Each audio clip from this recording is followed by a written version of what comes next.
30 degrees horizontal, abduction, internal rotation, and neutral. All right? It's all written down for you in your notes. Okay. It's in your lecture notes, all written down. 55, 30, internal rotation, and neutral.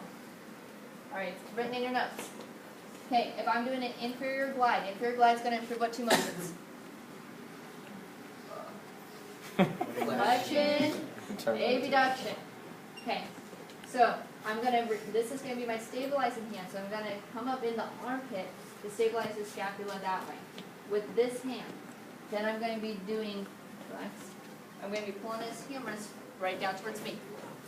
Alright, so here's our inferior glide right here. If I want to do a posterior glide improves what motions? Extension, external. Wait, posterior glide.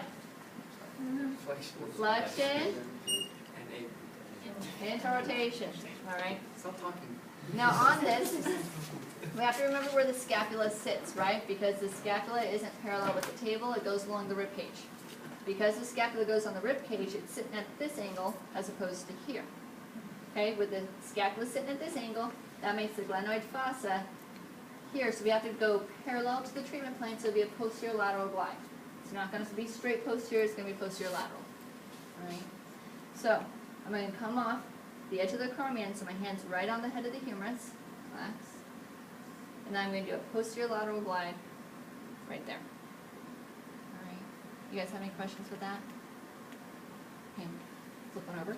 If you get an anterior glide, it will be a grade 1.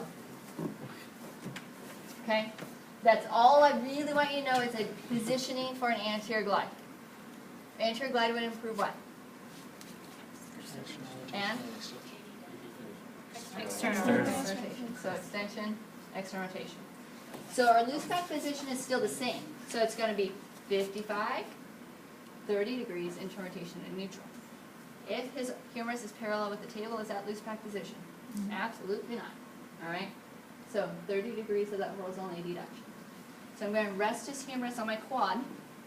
I'm going to stabilize his humerus right on that leg, okay? So again, now the scapula is going along the rib cage, so it's not here. It's sitting here, which puts our glenoid fossa at this angle. So if I want to remain parallel to the treatment plane, I have to go anterior medial. Alright, so here we go. So we're going to do right here, and my little baby grade 1s. Any questions on those guys?